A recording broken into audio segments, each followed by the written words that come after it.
This Friday, August 30th, MLB Betting Picks edition of the MLB Gambling Podcast on the Sports Gambling Podcast Network is brought to you by Underdog Fantasy. Sign up with promo code MLB SGPN to score up to $1,000 in bonus cash.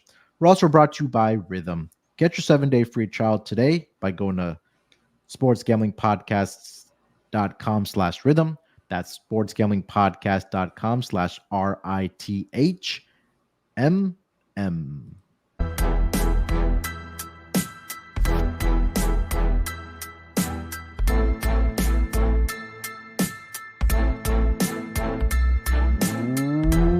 Welcome, everyone, to the MLB Gambling Podcast, part of the Sports Gambling Podcast Network. Here to get into the Friday card for the MLB as we wrap up the month of August, entering the month of September, starting next week. So the last Friday of August here. So a lot to be determined, obviously, with a lot of intriguing series to kick off the weekend here. But joining me here to help me break everything down happening on the diamond, I got my guy here with me. It's Dylan Rockford. D-Rock, what's going on, my man? How you doing? Doing well, Munaf. Good to be with you. It seems like it was only March we were picking our futures. Now we're just a month away from playoff baseball. I can't wait. Yeah, the month of September goes by really, really fast. Yeah, especially because we have football that's going to be in full swing starting tonight with college football, and then week 1 of college football, and the next week we have NFL, and then that just kind of makes the dog days of summer. We know that that's in the past now, and then maybe not as many eyes will be on baseball, but we'll still be here, like I've mentioned, grinding it away on the MLB card. Friday's schedule, we do have one doubleheader between the Reds and the Brewers, but again, I don't have lines for either one of those games at the moment. We do have the pitching matchup for the first game, which will be an early start on Friday. And then, of course, we have lines for the everything else happening on the weekend series. So we do have some, again, intriguing series happening over the weekend here. Royals, Astros, that'll be a fun one. Blue Jays, Twins, Dodgers, Diamondbacks, that's going to be a huge series. So we're going to get into all of that here momentarily. Before we do get into the games here for the Friday card, let me just remind everybody about the merch store over at store.sportsgamblingpodcast.com. It's 10% off with promo code football. I recommend you guys getting the MLB merch. We have hats, mugs, t-shirts, sweatshirts, whatever the case might be. Rumors that there may be a calendar coming out next year with Malcolm featured in all 12 months. If you're into that kind of thing with Malcolm, no, I do not recommend that to be on the store there. But make sure you guys also check out the college football picks edition for not only Sean and Kramer over at the Sports Gambling Podcast, but also the college football experience for all your week 1 picks. Like I mentioned, kicking off on Thursday night into the weekend for college football. So definitely excited about that. Shout out to the chat before we do get into it here. TVDBJ in there as first as usual. D Johnson joining us as well. Said it's his second time going live, so fresh off of work. So thanks for tuning in, guys. And we'll get it started here. Like I mentioned, we do have a doubleheader starting on the Friday card. No lines officially yet, unless D-Rock you see something else. But I do see it will be Colin Ray for the Milwaukee Brewers, and it'll be Nick Martinez for the Cincinnati Reds. I'm seeing that the Brewers are maybe a slight favorite here of around minus 130, even money on the money line for the Cincinnati Reds. I don't see a total yet, but D-Rock, you have anything for this game, the first game of the doubleheader? Yeah, I did think it was going to be Nick Martinez. Kind of a spot start for him in the Reds, but I think Colin Ray, he's been fine on the road. He's had a few bad outings on the road, but they were much earlier in the season. They won 4 of his last. They won his last 4 road starts, 10-3 overall in his last 13 starts. They're just a much better team. The Reds, they might get swept by the A's here at home. I just can't back them right now. Them and the Angels, they're just tough teams to back right now. They don't hit righties well. And Colin Ray, he already has a win over this Rays team back in mid-June. I made him a minus 120 favorite. I don't see odds just yet. So if it is a minus 130, hopefully some money comes in on the Reds. I do like Brewers for game 1. As for game 2, I think they're calling up their number 7 overall prospect. It's Raheed Lawler. He's out of Wake Forest for the Reds. He went 6-4 in the minors.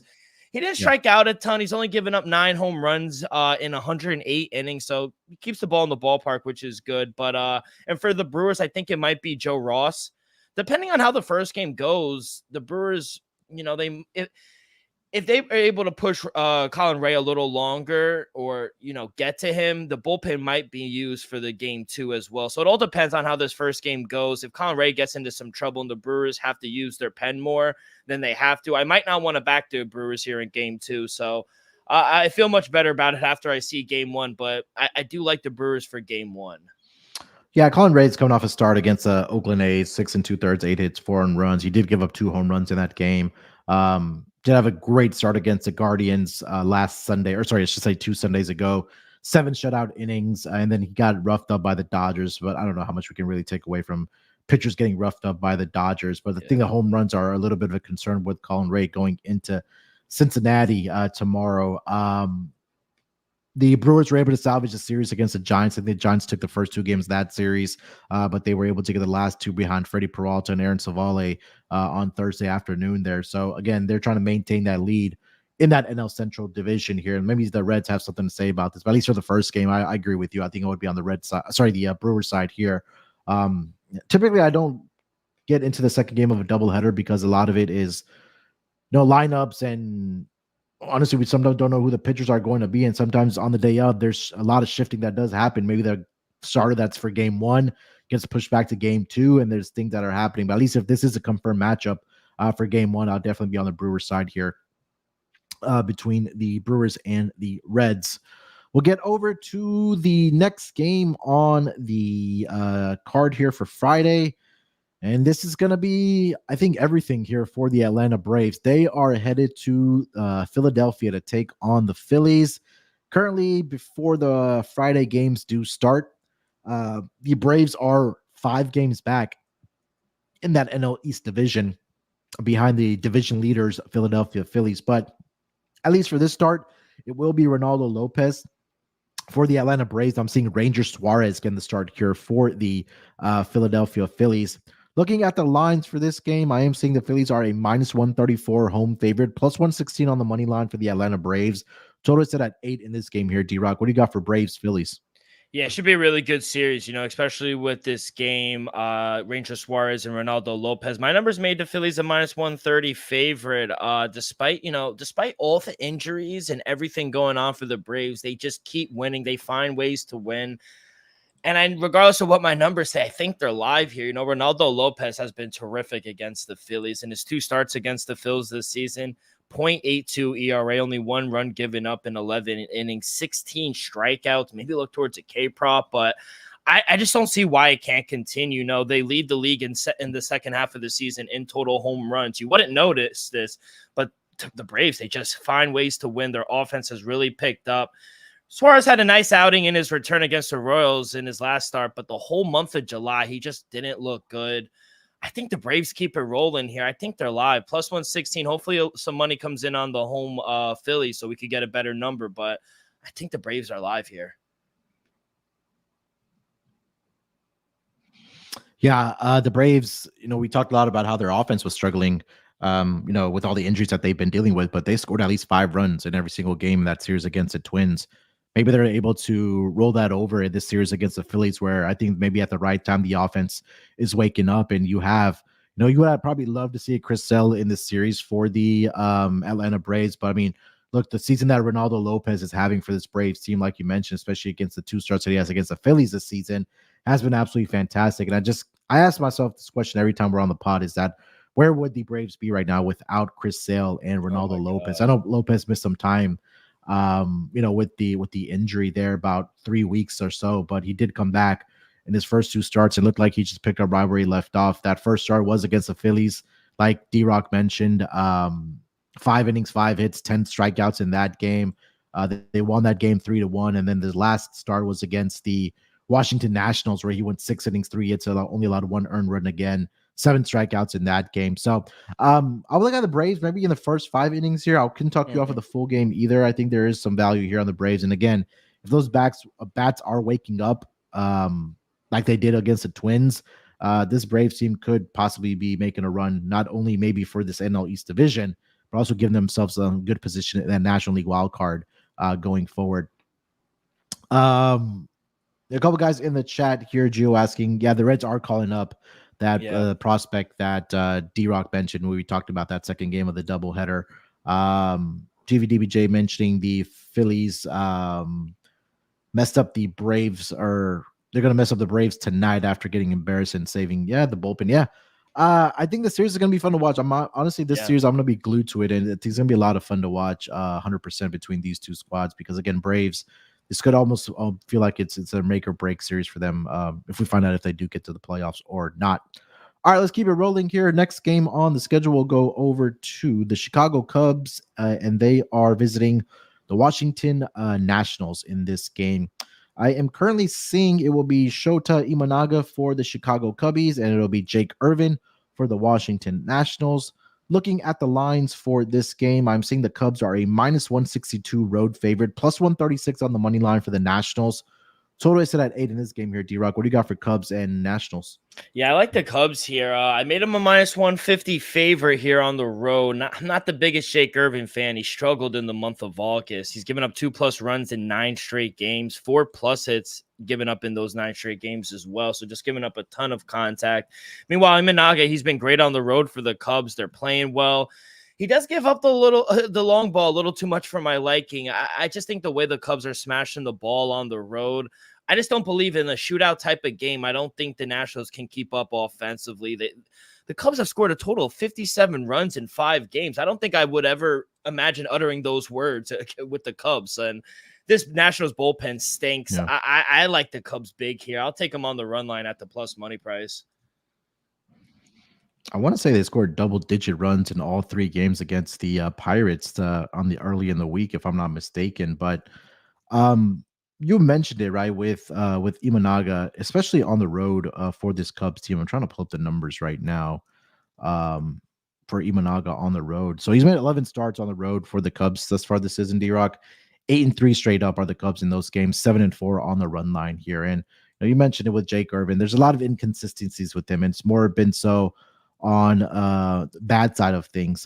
In his home starts this season for the Nationals, 10 starts, just 3-7 in those games, 3-7 on the run line there. So I'll take the Cubs here in this game. Maybe if you think that the Cubs offense keeps rolling, maybe a Cubs team total over in this game here as well, I think would be a good look for this first game of the series between the Cubs and the Nationals.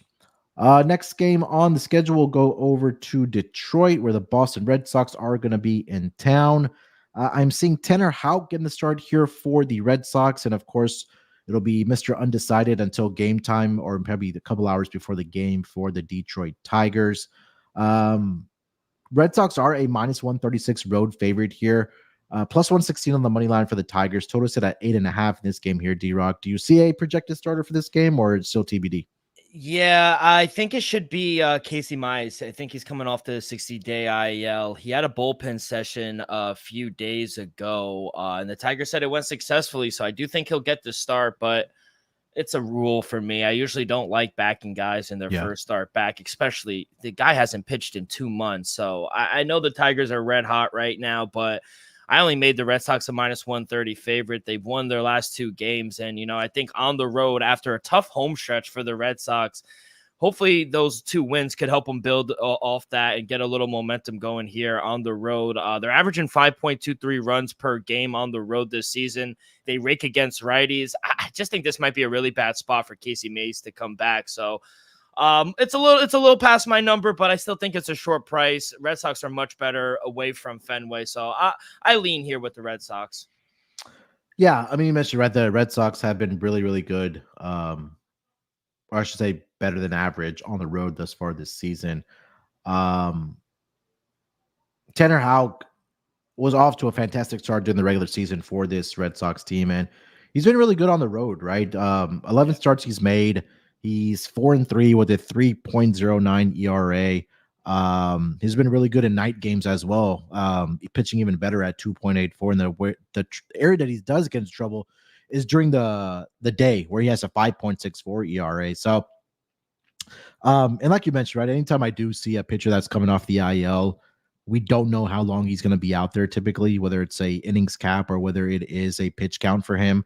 And who knows? I think possibly Casey Mize would be a guy that they want to have in their rotation for the future and going forward, right? So you want to protect him as much as you can. So maybe he's out there for a couple innings, and then you see the bullpen come in. But I think the Red Sox often, especially on the road here, I think they can get to whether it is Casey Mize or that bullpen here for this Tigers team. So I'll go with the Red Sox here. Getting a little chalky here to start the Friday card here, but also, if you want to look at a team total over for the Red Sox, they are on the road, and like we mentioned, they've played better on the road, and the numbers, as far as their batting numbers go, have been better on the road, of course, as well for this Red Sox team. So, Red Sox money line and the Red Sox team total over in this game here for me. All right, before we continue the conversation here for the Friday card, let me tell everyone about our friends over at Underdog Fantasy. Underdog Fantasy Pick'em gives you a chance to win 1,000 extra entry, or you can play fantasy football the right way with Best Ball. Best Ball Mania is live with 15 million in prizes. You can now use specials and boosts on all flex entries. So sign up with promo code MLB SGPN to claim your special pick and first-time deposit offer up to 1,000 in bonus cash. At underdogfantasy.com, make sure you use that promo code MLB SGPN. All right, we'll keep it rolling here with the next game on the schedule. Let's go over to a 6:50 Eastern start time. The San Diego Padres, they are in St. Petersburg to take on the Tampa Bay Rays. Martin Perez getting the start here for the San Diego Padres, and it'll be Taj Bradley for the Tampa Bay Rays. Rays are a minus 136 home favorite here, plus 116 on the money line for the San Diego Padres. Total is set at 7.5 in this game here. D-Rock, what are you thinking about the Padres visiting the Rays? Yeah, I like the Padres here on the road. Taj Bradley's. I feel like it was just the other podcast, or maybe I was with Scott a few weeks ago, but we were talking up Taj Bradley. But man, he's been terrible ever since. Last 5 starts for him, he's given up 23 runs in 26 innings. Rays, they're not hitting the ball well. They've only scored a total of 6 runs in that Mariners series. And to be honest, I've liked what I've seen from Martin Perez since coming over from Pittsburgh. He's only given up more than 2 runs one time since that trade, and the Padres have won all 5 of his starts since coming over. They rake on the road, especially against righties. Better pitcher, better lineup. I'm not going to overthink this one. I'm glad that they lost today. Come back here, win. I made them a minus 145 favorite here on the road. So, yeah, I'll take the dog. Yeah, I mean, you mentioned with Taj Bradley over his last 5 starts, it hasn't been very pretty for him, to say the least. Does have a pretty good ERA at home at 2.83, but the Rays have lost 4 of his last 5 starts that he has made for this team. And like I mentioned, 3 of the last 4 starts have actually been on the road. They did get the victory against the Dodgers in his last start last Saturday, but that was a game that he did get roughed up by this Dodgers team in the bullpen, the Dodgers bullpen. Really lost it for them. 6 innings, 7 hits, 5 earned runs he gave up. Home runs are also a concern for him. He's given up 5 home runs over his last 3 starts there as well. And again, we're at that time of the year where, teams are starting to separate themselves, and we're starting to see the pretenders from the contenders, or more so teams that are pretty much going to be out of the playoff race. And I think that the Tampa Bay Rays are one of those teams, for this season. Unfortunately, there's 6 games back right now, a wild card spot in the American League. Meanwhile, the San Diego Padres, like you mentioned, they lost on Thursday afternoon. But now you have them coming off of a loss here, and you look at NL West division right now.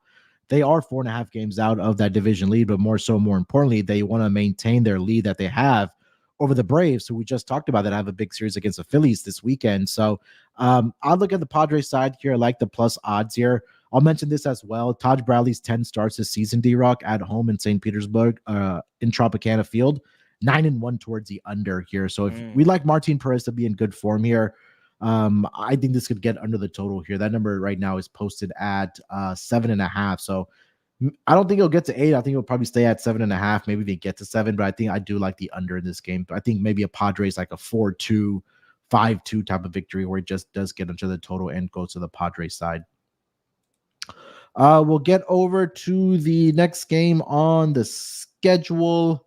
Let's go over to a 7:05 Eastern start time. The St. Louis Cardinals, they are traveling to the Bronx to take on the New York Yankees. Eric Fedde getting the start here for the Cardinals. It'll be Marcus Stroman for the New York Yankees. Looking at the lines for this game, I'm currently seeing the Yankees are a minus 172 home favorite, plus 144 on the money line for the St. Louis Cardinals. Total is set at 8.5 in this game here, D-Rock. What do you think about Cardinals and Yankees? Yeah, to be honest, Munaf, I don't want to back either team right now. Both guys I really don't trust. I do think we'll see some runs. I leaned over 8.5. I made my total 9.4. I was surprised initially looking at the total. It opened up at 8.5, but I'll take the over. I still can't believe the Yankees dropped 2 straight against the Nationals. But both teams are playing about 500 baseball right now, but I like I said, I don't trust either bullpen or starting pitcher. Stroman, he's been awful at home. 5.09 ERA, 39 runs given up in 69 innings. Home runs are an issue. 15 home runs at home as well. Walks are a big issue for Stroman as well. He's too Jekyll and Hyde. He's too inconsistent for me. The over is hit in 5 of his last 6 starts. And Eric Fedde, he's been okay since coming over, but the Cardinals in his 2 starts on the road, he's given up 4+ runs in both of those starts on the road. So I feel like the Yankees should win this game. I just have trouble getting to the window betting on this number with them. So I think this is a good series for them to get the bats going, but I like the over. I think we'll see some runs. Yeah, I'm not, like you mentioned, the first statement you made, I'm not trusting either one of these pitchers, and Marcus Stroman should not be anywhere near a minus 172 favorite in this game. I do love the over in this game, like you mentioned. I do expect to see runs. Eric Fedde's road starts this season have been 10-5 towards the over, and he's been a guy that typically want to fade when he's pitching on the road. And you mentioned Marcus Stroman struggles at Yankee Stadium this season. The last 8 games that he has started at Yankee Stadium for the Yankees, every single one of those games has gone over the total. 8 straight overs for Marcus Stroman when he's made his last 8 starts at Yankee Stadium. And some of these final scores haven't even been close. 7 of the last 8 games, D-Rock, that he's pitched at Yankee Stadium have seen 10 or more runs combined here. So I think the Cardinals can contribute here. I think the Yankees can get to Eric Fedde here. Maybe this is the series where their bats do wake up a little bit. I'm all over the over 8.5 in this game between the Cardinals and the Yankees. We'll get over to the next game on the schedule. Let's go over to the 7:11 Eastern start time. The Pittsburgh Pirates, they are in Cleveland, to take on the Guardians. Bailey Falter getting the start here for the Pirates, and it'll be Ben Lively for the Guardians. Guardians are a minus 164 home favorite, plus 138 on the money line for the Pittsburgh Pirates. Total is set at 8.5 in this game here, D-Rock. What do you think about Pirates and Guardians? Yeah, another over for me. I didn't want to lay the big price with the Guardians. I only made them a minus 160 favorite, but my total came out to 9.1. Ben Lively, he has been good at home, but he'll give up his fair share of runs. He's given up 2+ runs in 12 of his last 13 starts. And with the way the Buccos have been swinging the bat, I think we can see a little more out of them. 24 runs in the last 3 games.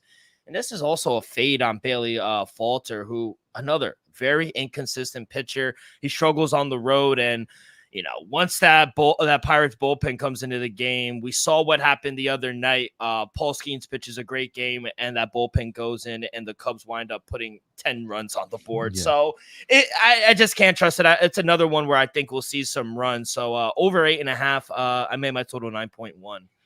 Yeah, I do like the Guardians in this spot here on the run line as well. I know you have the home team here that you're not guaranteed all 9 at bats, but it's just a simple fade of the Pirates starter Bailey Falter and also their bullpen as well. Like you mentioned the numbers here against the Cubs to start this week here.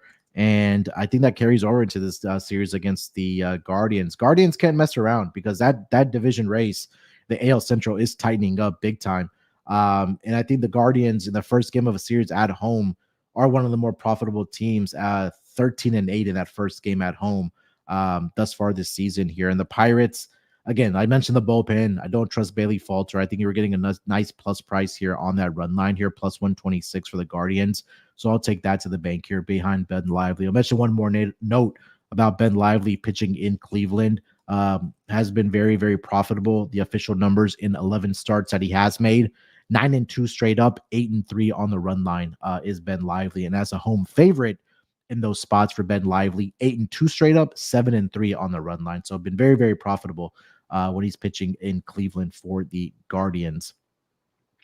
We'll get over to the next game on the schedule here. Let's go over to a 7:05 Eastern start time. We have the Oakland A's. They are in Arlington to take on the Texas Rangers. JP Sears getting the start here for the Oakland A's, and it'll be John Gray for the Texas Rangers. Looking at the lines for this game, I am currently seeing the Rangers are a -152 home favorite, +128 on the money line for the Oakland A's. Total is to that 8.5 in this game here. D-Rock, what do you think about the Athletics and the Rangers? Yeah, tough start for John Gray in his last outing versus the Guardians. But at home, I feel like John Gray has been solid. Last 5 starts at home, he's pitched 20 innings, only 5 runs given up. Walks are down. He doesn't give up the long ball that much.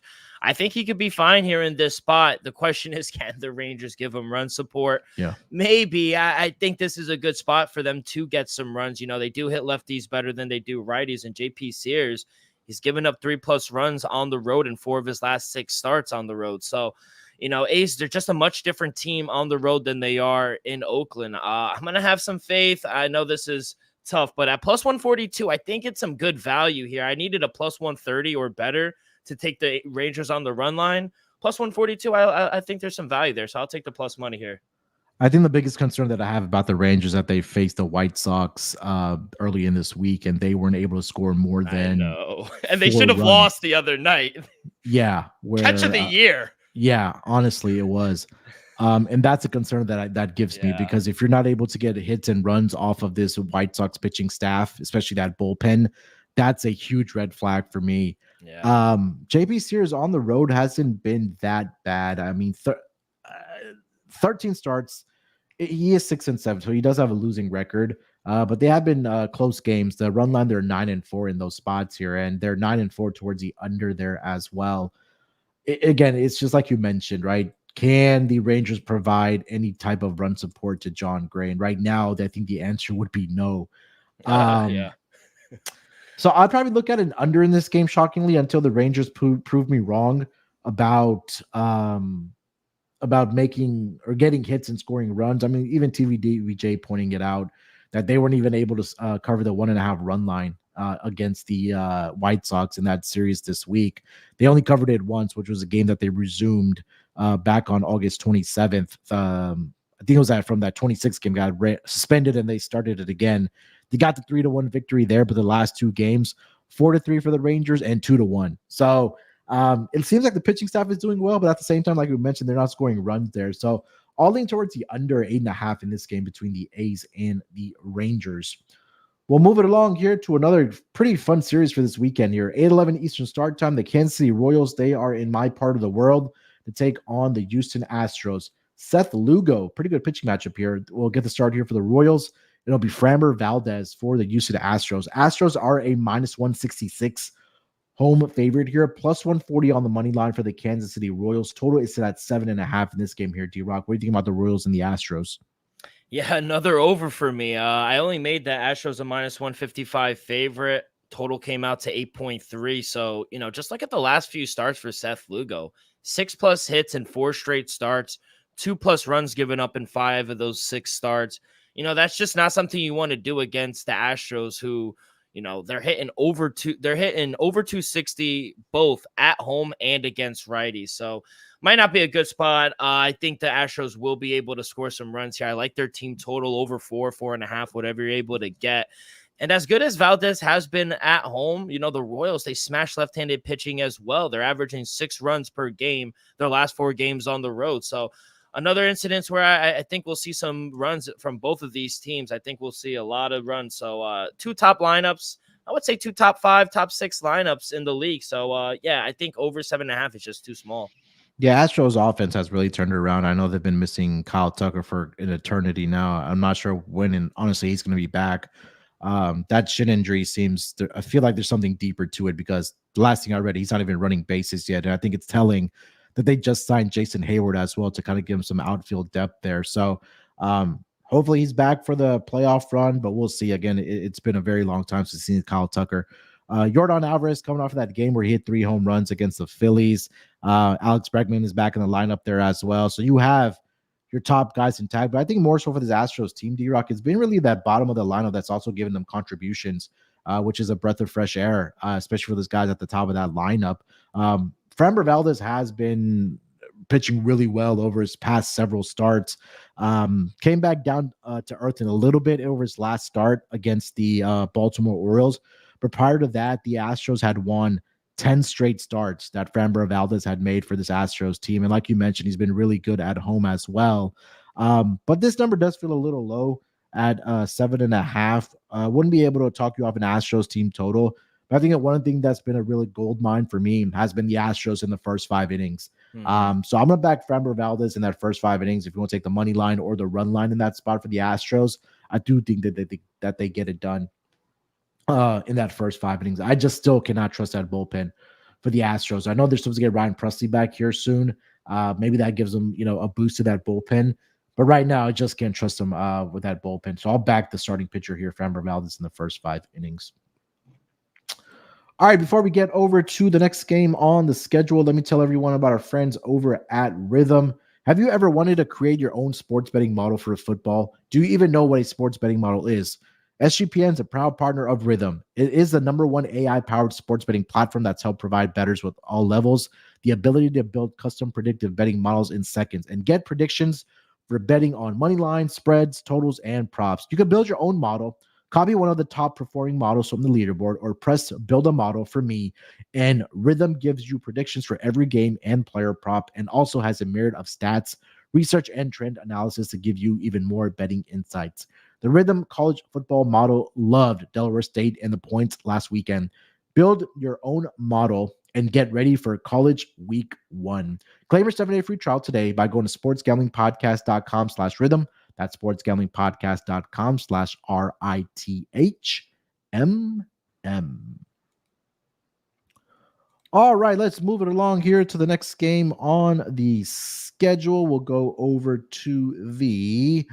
Oh, boy. I have a question for D-Rock about this. The New York Mets, they are headed to the south side of Chicago to take on the White Sox.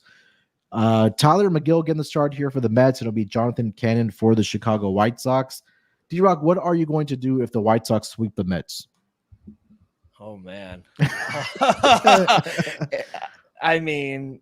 I don't know. It's going to happen. No, but it wouldn't surprise me if it did. That'd be something the Mets would do, honestly. It's like if the Jets lost to the Carolina Panthers. That would be something that would happen. Fair enough. Wow. If they might lose game 1. I don't like Tyler McGill, to be honest. I'm a little worried that the number is this high. A big win for the Mets. They just finished in Arizona. They had a 3-2 win, but it's a travel spot for them. Yeah, calling up Tyler McGill from the minors because of the injury to Blackburn, which kind of sucks for us. But I just haven't liked what I've seen from Tyler McGill. The Mets have lost 5 of his last 6 starts up in the majors. He gives up a ton of hard contact. Walks are an issue.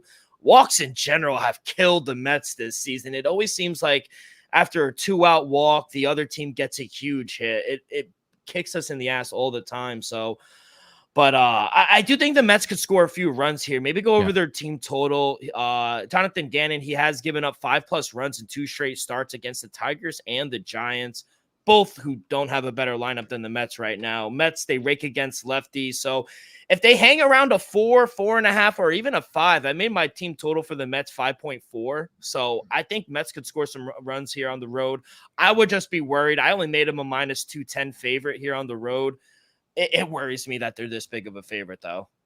Yeah, I think that the team total for the Mets would be the look here for me as well. Jonathan Cannon, over his last 3 starts, obviously the White Sox have lost all 3 of those starts, but he's given up 3 earned runs in 4 2/3 innings to the New York Yankees. He gave up 5 earned runs in 6 innings to the Giants, and then he gave up 5 earned runs in 4 innings to the Detroit Tigers.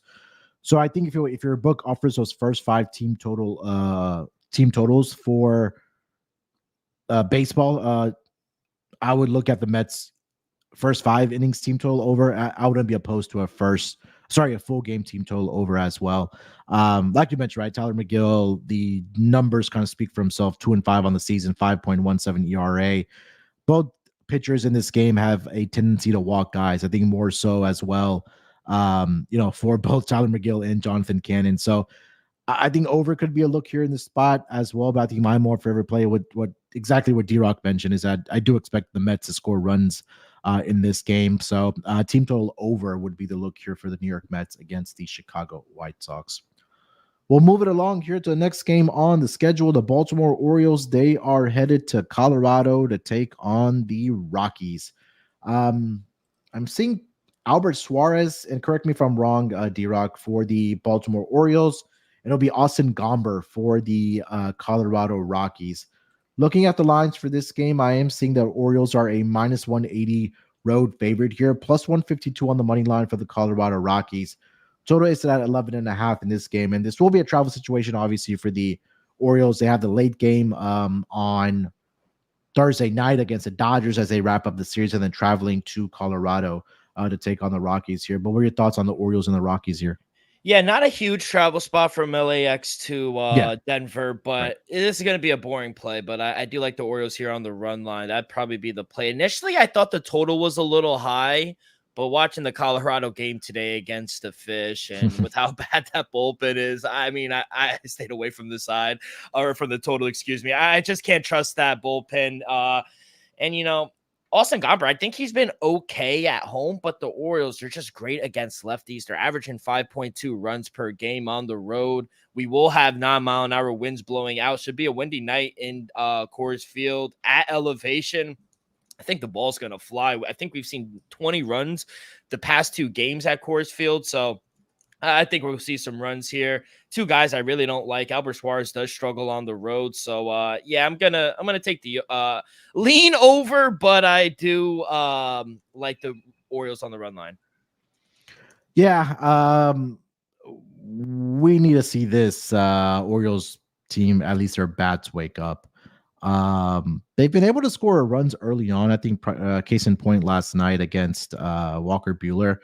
But after that, they just weren't able to really produce anything. They ended the game with, I think they had 3 through the first 2 innings. They only scored 1 more run after that against the Dodgers, and the Dodgers were able to come back and win that game. But the offense is struggling right now, right? The last time they put up 5 or more runs was once against the Astros back last Friday, where I believe Santander hit that grand slam in the 8th inning. And then prior to that was against your Mets back on August the 20th, just 1 time in that series. So with the talent that they have in this lineup, I think this would be the opportunity for them to break out, especially in Coors Field. Like you mentioned, we're getting a lot of high scoring games with the Marlins in that game. So I'd look at the Orioles here.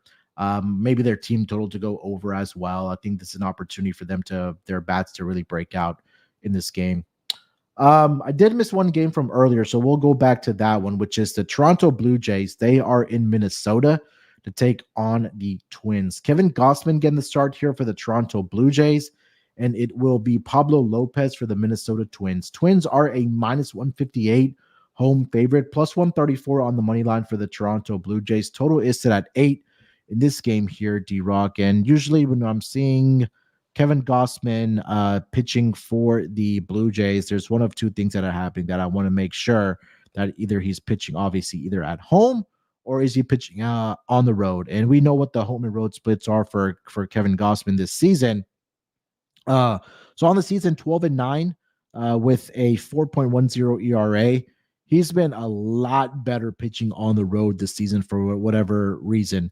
11 starts he's made in Toronto with a 5.49 ERA. It's literally more than half of that on the road. 12 road starts, 2.47 ERA, 7-3 record there. Pablo Lopez on the other side for the Minnesota Twins here on the season, 12-8 with a 4.26 ERA. The ERA is a little bit high for him at home. with a 4.43 ERA, a 5-4 record. He struggles at night for whatever reason. And some of these day and night splits we look at for these guys, it's kind of mind-boggling to see because Pablo Lopez during the day, 7-2 with a 2.93 ERA. At night, his ERA balloons to 5.47. So I've sworn off the Blue Jays, but I'm not sure if I can pass up this price on the Blue Jays here, especially with how well Kevin Gausman pitches on the road here. So I'll lean here with the Blue Jays, D-Rock. I'm not sure if I want to lay it north of minus 150 or north of minus 150 price with the Pablo Lopez and the Twins. Yeah, nothing I really loved in this game. I'll say this on the Blue Jays. I feel like they've been a very fun team to bet on in the second half of the season. There are actually some winning some ball games, and Gio points out in the chat, Twins, they're not playing the best. I think 3-7 their last 10 or 2-8, something like that. But I only made the Twins a minus 140 favorite number here, little past my number. I guess I lean under. I made my total 7.5. I think both pitchers have looked good as of late. Last 8 starts for Lopez, he's only given up more than 2 runs one time. Blue Jays, they struggle to hit on the road, and Kevin Gausman, you laid out the numbers on the road. He's been great the whole month of August. I feel like Kevin Gausman has been really serviceable. I know that Blue Jays bullpen is worrisome, but with these two, I think we'll see a pitcher's duel, at least early on. So if you don't like the full game under, I think first 5 under is a good play as well. But yeah, maybe we get some more money on the Twins and we get a nice plus 140 price. Then I probably would be on the Blue Jays as well. Yeah. Blue Jays haven't been too bad over their past, X amount of games there. I know they were just in Fenway Park. They'll wrap up their series on Thursday night in Boston before they travel up to Minnesota. But as it stands right now, they're looking on Thursday night to salvage the series against the Red Sox, as the Red Sox have won the last 2 games before the Blue Jays took that opener, which was pretty much a game that they were resuming from earlier this year for the Blue Jays there. So looks like the offense is starting to struggle again a little bit as well. But I think Kevin Gausman, if you're a player prop better, maybe look at his over on his outs issued. I think that may be a good look for him in this game against the Minnesota Twins. All right, let's get over to the West Coast here. 3 games left on the schedule. We'll go with a 9:39 Eastern start time. The Seattle Mariners, they are in Anaheim to take on the Angels. George Kirby getting the start here for the Seattle Mariners. It'll be Carson Fulmer for the LA Angels. Mariners are a minus 176 road favorite here, plus 148 on the money line for the Angels. Total set at 8.5 in this game here. D-Rock, what are you thinking about the Mariners and the Angels? Yeah, another ugly game in my opinion. I lean under 8.5 at minus 120. Some of these games are ugly. My total came out to 8.1. I don't know if this is something I would actually bet, but George Kirby, he's been shaky the whole month of August, especially on the road. I wouldn't take the Mariners at this price, even on the road. I only made him a minus 150 favorite. Minus 176 is extreme.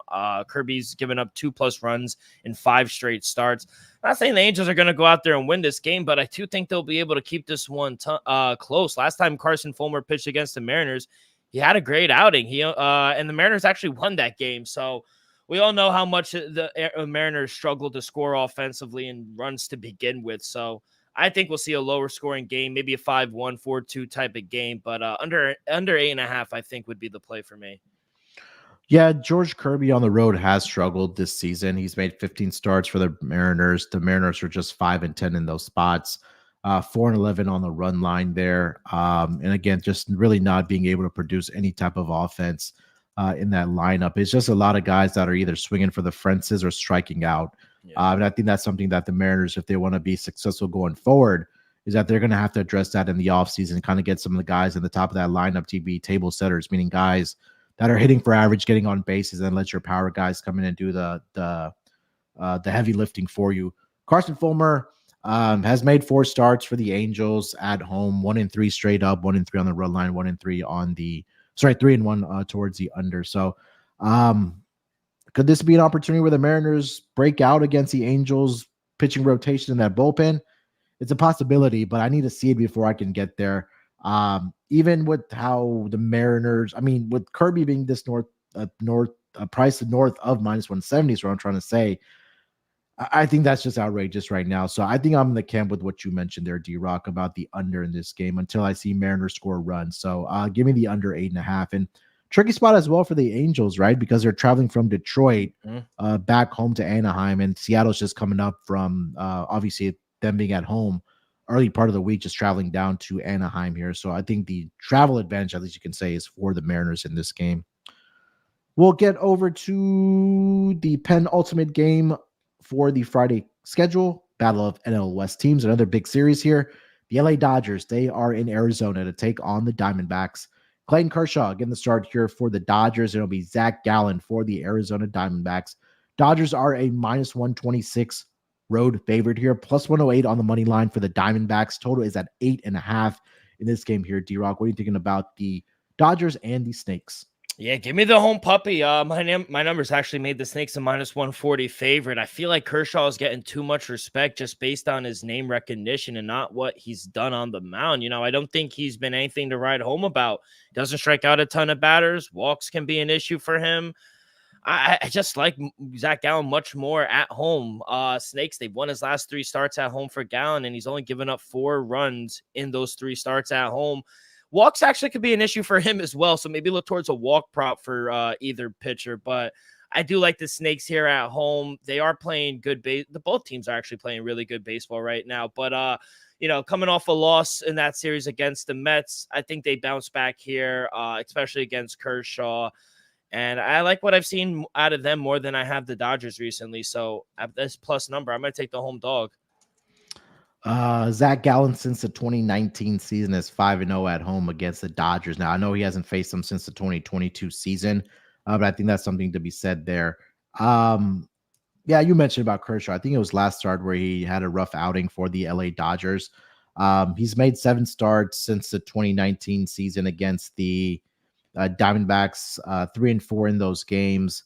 Hasn't faced them this season. I believe this will be his first start for the Dodgers against the Diamondbacks. Last season faced them once, which was also in Arizona.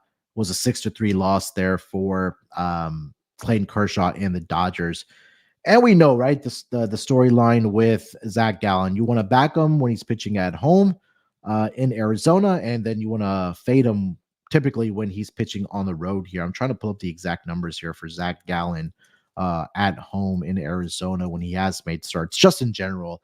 So since the 2020 season, 62 starts, he's 38-24, firing at 61.3%.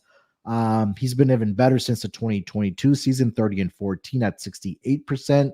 And then since last season at home for Zach Gallen, 19-10. He's 17-12 on the run line there as well. So yeah, I'll take the home puppy here. And we know Arizona has been one of the better teams against left-handed pitching this season. I don't think that will put a dent against Clayton Kershaw here. So yeah, give me the home puppy here with you as well.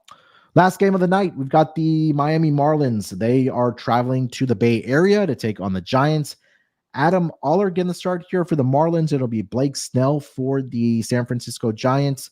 Giants are a minus 260 home favorite, plus 215 on the money line for the Marlins. Total is at 7 in this game here, D-Rock. What are we going with for the Marlins and the Giants? Yeah, I was able to grab a 7 earlier in the day, but even at a 7.5, I still like the over. My total came out to 7.8. You know, the Marlins, they've actually been involved in a lot of high scoring games. We talked about it today, scoring 13, 14 runs. 5 of their last 6 games have flew over this total and like not even close. You know, and this is going to be Adam Oller's first start on the road. We'll see how it goes. He's had 1 good start, 1 bad start. So small sample size, only 2 starts, but I do like Blake Snell, you know, and I think he's been great at home. And the month of August, he's been fantastic. But once that bullpen comes in for the Giants, I think anything goes. This Marlins bullpen is bad as well. Look how many runs they gave up to Colorado in the second half of the game today. So we'll have winds blowing out towards center field tomorrow night as well. So, yeah, let's root for some runs. I'm going to take the over. I feel like it's a little low. Yeah, I mean, Blake Snell, you know, I've mentioned this a lot of times. I feel like he is going to, or he is in that form he was in the second part of the year last year where he made that Cy Young run for the Giants, right? I'm sorry. God, who was he with last year? That Padres. And that ERA is starting to come down with every start that he's making for this Giants team. Last outing, 3 innings, 2 earned runs. He had 6 walks in that game. That's a big concern with Blake Snell, right? Yeah. But when he's on, right? I mean, the strikeout numbers speak for himself. Prior to his last start against the Mariners, even when he left that game, the Giants were still able to win that game. The Giants have won 5 of his last 6 starts, so I think this might be an opportunity where I may want to take the run line here for the Giants and really just fade out of Adam Oller. I mean, you take a look at his numbers. He's 1-1 on the season with a 5.23 ERA. Did have a pretty good appearance in his last start, which was against the Chicago Cubs. 5 2/3, 4 hits, 1 earned run. But he got absolutely blasted by the Arizona Diamondbacks. 4 2/3, 3 hits, 5 earned runs, 2 home runs, and also had 4 walks in that game as well. So this could be a game where maybe you want to put together like a walks issued parlay, something different for these 2 pitchers, because we know Blake Snell can give up the walks and Adam Oller has given up issued the walks there as well. But I do like the Giants side here on the run line, -1.5, -110. TVDBJ pointing out here, the Marlins are 23-70 in game 1s of a series in the last 93 games. Give or take a bit on that number, but they're atrocious in these spots dating back to last year, plus the travel spot out of Colorado as well. So, yeah, I think that's a great point that you make, especially number 1, game 1 of a series, and then also traveling out of Colorado, going into the Bay Area and going up against Blake Snell there. So I'll go with the run line here with the Giants -1.5. All right, so that is the last game on the schedule for the Friday card. Let's get into our lock and dog, and then we'll get into our home run picks. D-Rock, you want to lead us off? Yes, sir. So I gave out actually a few dogs. I like the D-backs as a dog. I like the range. I don't know. I don't know if I like the Rangers because I don't know if I trust that lineup. What else? I like the Padres to bounce back. I like them as a dog as well. Yeah, that's kind of like, I'm gonna stay away from the double headers. But yeah, I like the Padres as a dog. And I like the D-backs as a dog. For my lock, though, that was the tricky one. I've been coming up and down on one. It was either going to be between the over in that Pirates Guardians game or the over in the Yankees Cardinals. I'll take the over just because I do not trust either guy. Eric Fetty has been awful on the road since coming over, and Marcus Stroman, I don't know why he's a -170 favorite. He just doesn't deserve to be this big of a favorite. 5.09 ERA at home. Walks are an issue. Maybe a walk parlay in that game as well. But yeah. I'm going to take the over here for my lock, and I gave you a couple dogs that I really like as well. All right. So for my lock, I think it's going to be so I'll give you my dog first because I like the run line price here for the Guardians. I'll take them on the run line here, -1.5, +126. I think this is a series that the Guardians are not going to take lightly because, like we mentioned, with the AL Central division race really heating up there, I think this is an opportunity for them to go up against a lesser opponent, just take care of business. And like I mentioned, Ben Lively has been really, really good when pitching in Cleveland, and Bailey Falter has been the opposite when pitching on the road there. So I do like the run line here, -1.5, +126 for the Guardians. I'll take that as my dog. For my lock, it's going to be the Mets team total over. And it's probably going to be a 5 or 5.5, but I do think that they walk into 6 runs here, or they can get 6 runs here off of Jonathan Cannon in that bullpen as well. We mentioned the numbers about Jonathan Cannon, especially within the first couple innings there. So if they're able to get to him early, I don't want to give out the first 5 team total over because I know a lot of the listeners maybe not they don't have that available on their books there. So I'll give out that full game team total over, whether it's a 5 with a little bit with juice on it or a 5.5. Maybe you could get that around -110 or maybe even money. So I do like the Mets to score at least 6 runs in this game against the Chicago White Sox. So I'll go with that as my lock. I 100% co-sign Dylan's lock there between the Cardinals and the Yankees over 8.5 there as well. That's another one I have already bet for the Friday card. All right, so those are our lock and dog here. Let's get over to our home run picks here. D-Rock, where are you taking us for Friday night on who's going to leave the fence? Yeah, I might as well stay in my area. We'll go to the Bronx Yankee Cardinal game. I'm going to fade Marcus Stroman. This is just an anti-Marcus Stroman podcast today, but I'm going to take Paul Goldschmidt to hit a home run. He hit one on Tuesday night against the Padres. He's hitting 407 in his career against Stroman. He has 3 career home runs versus him. 16 of his 20 home runs this year have come against righties. And Stroman at home, he gives up the most home runs. 15 of his 18 home runs have come at that Little League ballpark. So, yeah, I think Paul Goldschmidt has another solid day against Stroman. So I'll take Paul Goldschmidt to hit a home run. Yeah, a little bit of a down year for Paul Goldschmidt for whatever reason. Hopefully he's able to bounce back next season at least because, again, former MVP not too long ago, honestly, for this St. Louis Cardinals team. All right, for my pick, I feel like this Braves lineup is starting to warm up a little bit, and I think they can carry that momentum into this series against at least Ranger Suarez.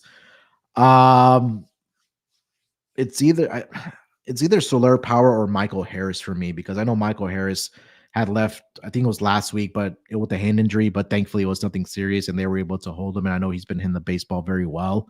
But that will be a lefty-on-lefty matchup. Yeah, I'll go with Jorge Soler. 2 home runs in his career against Ranger Suarez, and 2 of the 3 hits, honestly, have gone over the fence. He's had 11 at-bats, 14 plate appearances. The slugging percentage is what really jumps out, right? He's slugging .818 against Ranger Suarez because of the home runs that he has hit. So I like that for Jorge Soler. Jazz Chisholm has also hit home runs against Eric Fetty. 2 of his 4 hits against him have left the yard, and he's batting .333, .429 on base percentage, and .833 slugging percentage against him. I think he hit his 6th home run in 20 games the other day against the Nationals for the Yankees. So I think that might be worth a good look there as well. So, yeah, we'll go with that. I'll give you 2 there, Jorge Soler and Jazz Chisholm for the New York Yankees. All right, that's going to wrap it up for this edition of the MLB Gambling Podcast. D-Rock, anything else you want to mention before we get out of here? No, just appreciate all our loyal listeners. I know college football and NFL starting, and, that's king. Everyone's going to start betting football. But hang tight with us. Playoff baseball is right around the corner. And I'm actually going to go see the Red Sox and Mets on Labor Day on Monday. So there you go. Yeah, so it'll be a good game.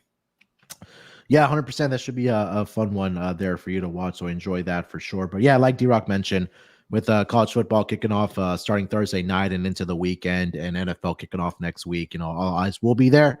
But hang with us, and we will definitely get you guys through the month of September for baseball. And then before we know it, playoffs are going to be here for the baseball season. But again, still a lot to be determined with some of these division races and also the wild card for both leagues, honestly. So it's going to be a lot of fun to watch. Where we have meaningful baseball at this juncture of the season for the MLB league. So with that being said, we'll be back tomorrow in some form or fashion with the rotation of our host. Make sure you guys follow D-Rock over on the Twitter machine. That's at Rock with 2 Ks, ROCKK24. You can follow me there as well at SportsNerd824. More importantly, make sure you guys subscribe to the MLB Gambling Podcast YouTube channel if you haven't already.